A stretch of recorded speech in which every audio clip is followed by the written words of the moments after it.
on, guys? Winner Kills here, and welcome back to another feature match. We are here in round 4. We only had 3 rounds, even though there were 4. Had to scrap the first round feature match, but here we are regardless here in round 4. Kozmos versus Subterrors. Now, Kozmo was featured in the round 2 match that I posted a few days ago. Different Kozmo player here this time. We got 2 Kozmo players. Well, the one on the left here, he usually plays Kozmo more regularly, and the previous Kozmo player usually plays Dino Shadal as opposed to Kozmo, but has decided to switch it up for this past week's locals. So Guru deciding to go first. I think our Kozmo player does like to blind second with his build, although getting started with a very solid turn for Subterrors. Terraforming, of course, for the Hidden City. And then that clutch Pot of Duality, getting him a nice copy of Solemn Strike. And then going to search off that Hidden City for Guru, set it face down, and then use Hidden City to flip it face up in order to get a search of another Subterror card, going this time for the Fiendus. Of course, we'll have a, provide a negate here for our Subterror player by being able to flip face down that Guru in response to whatever card he's trying to activate. Fiendus and Guru together, very, very annoying sort of control lock to go against all the time. And I have experience playing against it. It is not fun to play against. But as our Kozmo player reads this card, of course, quick mention, if you guys are buying anything off TCG Player, don't forget to use my affiliate link down in the description below. It helps support me in the channel a lot, so it would be greatly appreciated. Check out that link if you haven't already. Much appreciated. So passing over to our Kozmo player, he's going to get started with a Humongous Kaiju right over the top of that Guru, so does not have to worry about the Fiendus right now, unless he would have like a random Call the Haunted, but doubt it. Then normal summoning the Kozmo Good Witch, and then immediately trying to tag out into a ship. That's met with a Solemn Strike, so just immediately stopping him right then and there. It will banish for cost though, however, so we'll be able to technically add it back off of this Kozmo Town that he's been able to see. By the way, Kozmo Town has to be like one of the best looking card arts in the entire game. That's just my opinion, hands down. I have to put it in the thumbnail. It just looks so incredibly good. But as expected, adding back that Good Witch back into the deck, and or back into his hand, and then putting it back into the deck with Kozmo Town's Mulligan effect, putting back 2 cards this time. It looks like it was the Good Witch and another ship. Hoping to draw into 2 more cards here, as normal summon has been exhausted, which isn't the greatest, because if he draws into a tin can now or something, he won't be able to put it on the field until the end of the next turn, well, till his next turn, I should say. Really hoping for an E-Telly, but at a one, being a one of, rather unlikely. So he's going to just pass turn there over to our Subterror player. And it looks like he has a copy of Nibiru in his hand, and another Kozmo Town, and it looks like 2 Mind Controls. So our Kozmo player's hand is absolutely bricked out right now. Normal summoning another Guru. Setting the Guru, then flipping it face up with the Hidden City. He's just going to go right into battle phase, swinging for 16 and 24, dropping him all the way down to 36. And just like that, our Kozmo player is on a 1-turn clock. He has to do something right now to turn this game around, or else it is just going to be time to go to game 2. But he does have just another Kozmo Town in hand. The Nibiru could not be more dead in this matchup.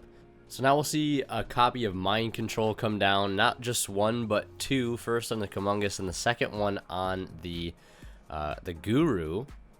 And we're gonna see a Fiendus because we know he had it. So the Fiendus is going to come down to negate the second Mind Control, stop him from being able to link up into something like a Nightmare Phoenix to be able to clear a Hidden City or a back row. And with 2 copies of Nibiru in hand, actually, that was really bad of an opening hand right there. Really just an absolute brick. Blind second with the main deck Nibirus just could not be worse, especially in this matchup, unfortunately for him. So we're going to go into game 2. And as we do, I want to mention a quick shout out to our sponsor over at Imperium Duelist. If you guys are interested in picking up any 2-player cloth playmats, wide variety of playmat selection on their site, alongside some amazing sleeves, effect sleeves, non-effect sleeves, dice, calculator cases, playmat bags, etc., etc. Highly recommend you guys check them out, and you can use that discount code WinnerKills10 off at checkout to save 10% off your entire order. So Our Subterror player having an okay turn. No Hidden City access, no Guru access, unfortunately, but you know, digging through some more cards there thanks to the duality, getting into Extravagance for next turn.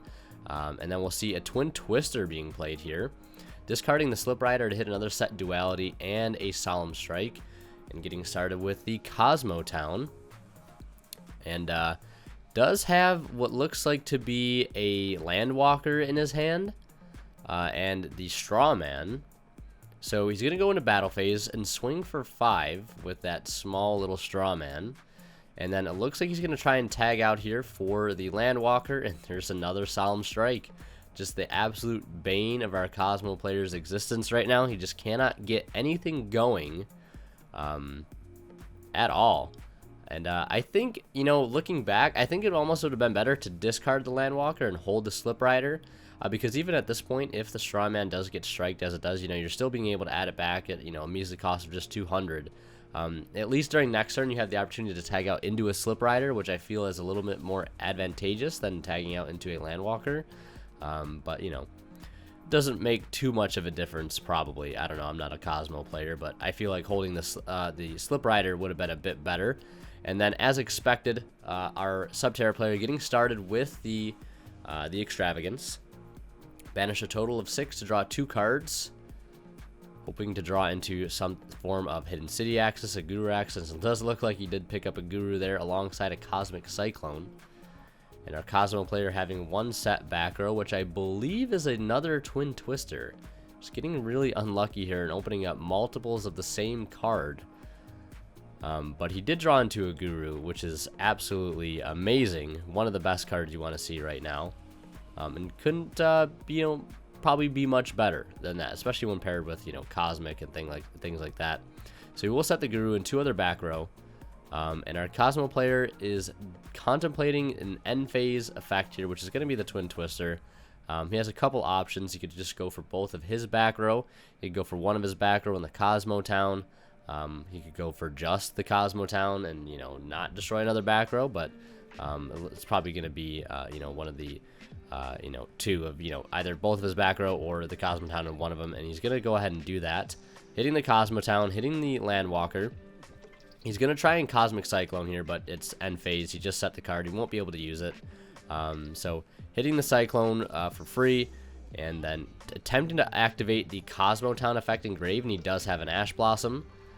So he'll just say no again. It's just a whole lot of no for our Kozmo player. Just absolutely just saying, getting, you know, told no all the time when trying to resolve some effects. And I think he has a Dark Destroyer in hand, trying just anything just to tag out into the Dark Destroyer to take control of the game, because it might, you know, be that all it takes is just getting that Dark Destroyer on the field. And the Kozmo Straw Man is met with the Solemn Judgment.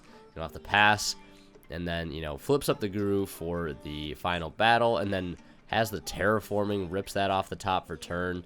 Terraforming for Hidden City for Fiendus, and then just like that, back into the game immediately. Not that he was ever out of it, still pretty much maintaining control the entire time here in game 2.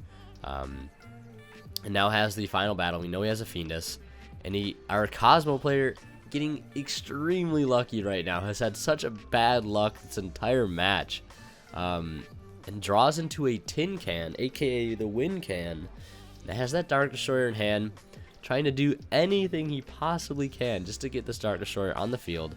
But we're going to see Final Battle be flipped up, and then Guru being activated here to attempt to book the Tin Can, because he's know he's going to bait out the effect to tag out, and he's just going to negate with the Fiendus to book the, you know, the Guru back down, and our Kozmo player has to pass it back. You know, picks up a card for turn, gets started by flipping up the Guru, just going for another Fiendus, just sort of playing the grind game.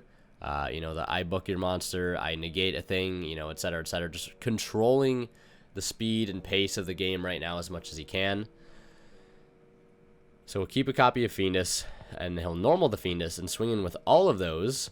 Swing in for 8, and then use Final Battle's effect to boost, you know, Guru's attack and defense up to the combined attack and defense of the card, which is 3,400, dropping him down to 36 from 7. and then booking a Fiendus to special summon a Fiendus, and setting one and passing. Has that Dart Destroyer in hand still, and top decks a Kumungus, or not a Kumungus, but a Dogeron. So the luck streak sort of running out. That tin can was his last ticket out of this hole that he's been in the entirety of game 2. And really not a whole lot you can do here. You can Kaiju something, but you know, at a 3k Dogeron, you might as well just scoop right then and there. We're gonna see the Guru activate, and then we're gonna see the final battle activate to flip up the Guru again. Contemplating on adding the Umastrix, which is just basically signaling that he's going to push for game next turn if he cannot stop it.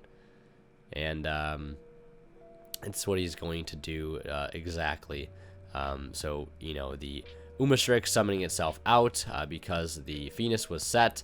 Then flipping everything up into attack position and just going for a game, not even needing the final battle. Had a Metaverse as well, and you can see his hand there, the Dart Destroyer and the Dogeron, not what he was looking for right then and there. And I believe he ended up setting like Reboots and Cosmics. Just did not see any of those cards that game, unfortunately for our Kozmo player. But the Subterror doing what it does best and locking things down, being a very control-based deck, as we know, of course. But yeah, that's going to do it for this video. I hope you guys enjoyed. I'm going to be posting the hero deck profile tomorrow. It's going to be going up on Christmas, so a little Christmas present for you guys, I guess, for those that really wanted to see it. More profiles on the way. I'm going to be doing a Pure Mech Knight profile, as well as maybe an updated Shadal profile before the year is out. But yeah, thank you guys so much for watching. As always, Winter Kill signing out. We'll see you guys in the next one. Also, want to mention I'm going to be doing some, in quotes, Master Rule 5 content for a few select decks as well, so be on the lookout for that. But anyways, guys, thank you so much for watching.